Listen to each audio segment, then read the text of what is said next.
I think it's a worthwhile exercise.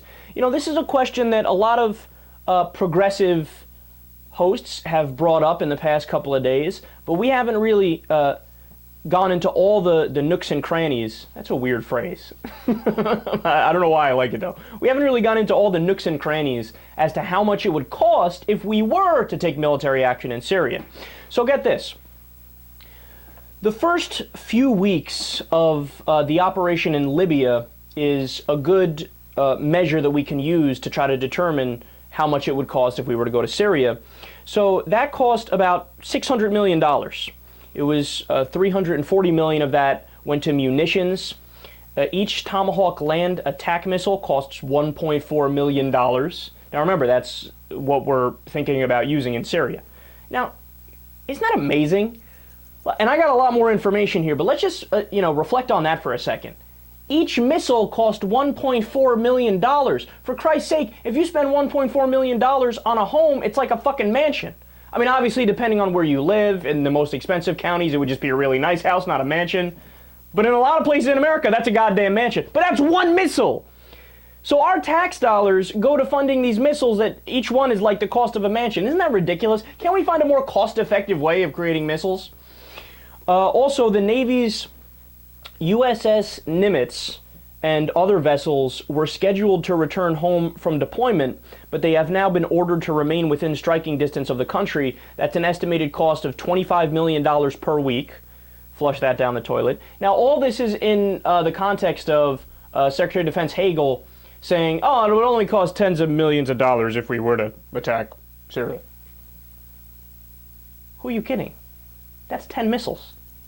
Not even when you factor in how much it costs for the planes and then the pilots flying the planes and then the cost to create the mission in the first place. Also, if the U.S. fires missiles and those ships engage in combat, it'll cost $30 million per week. Refueling tankers would also likely be needed, which costs $9.3 million in the Libya operation for more than 800 hours of flight. Training the rebels, which is another idea they've been throwing around, because that worked out just fantastic when we trained the Mujahideen to fight the Soviet Union in the 1980s, and then they became the Taliban and Al-Qaeda and fought us with our own weapons. Yeah, that worked out well. Anyway, that would cost $500 million a year, and, quote, several thousand troops would be needed for that, they estimate. There's also a no-fly zone would cost $1 billion a month. See, I don't even get half these costs. Like, why would it even cost money to have a no-fly zone? Why would it even cost money, $1 billion nonetheless, to create a no-fly zone?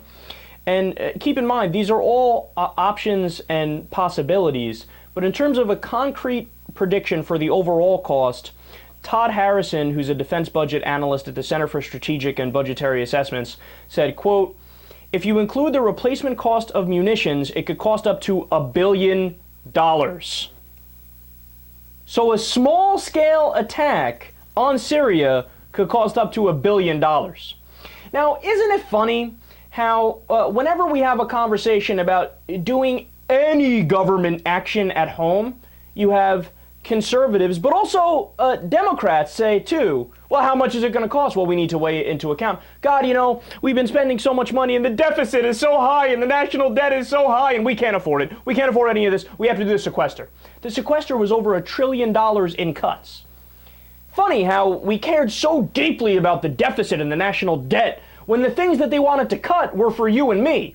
But when it comes to starting a war with a country that didn't attack us, that only 9% of the country wants to get involved with, they don't even bring up the cost. They don't care about that $1 billion. Like, $1 billion, what? We find that in loose change. I mean, that's sitting, that's in my couch cushion right now. What are you talking about? That's nothing. Now, here's another good question. With that $1 billion, what else could you do with that $1 billion? I mean, $1 billion is a lot of money, right? Well, here are just a couple things. You could buy groceries for 250,000 families of 4. Yeah, that would seem to be a better use of the money, in my opinion.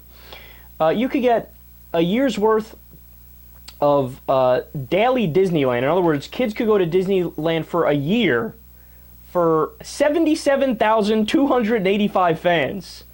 They could enjoy all 60 rides at Disneyland, plus a hamburger lunch and requisite Mickey Mouse ears. All of that for $1 billion.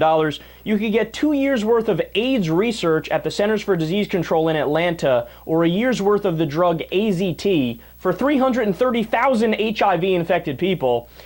You could get 1.25 billion doses of vaccines, reaching 29% of the world's children. You can get 20 million malaria treatments, over 60 billion water purification tablets, which is desperately needed. There's so many people around the world in third world countries that do not have access to clean water. You can get 60 billion water purification tablets. I mean, you want to talk about saving lives. That would be an amazing act. That would save so many lives.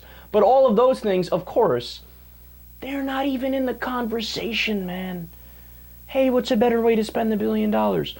Well, either we bomb the fuck out of something, or we waste it on something else. We would never use it for something that makes sense, like saving people's lives and purifying water and buying needed pharmaceuticals around the world. Please, that's stupid.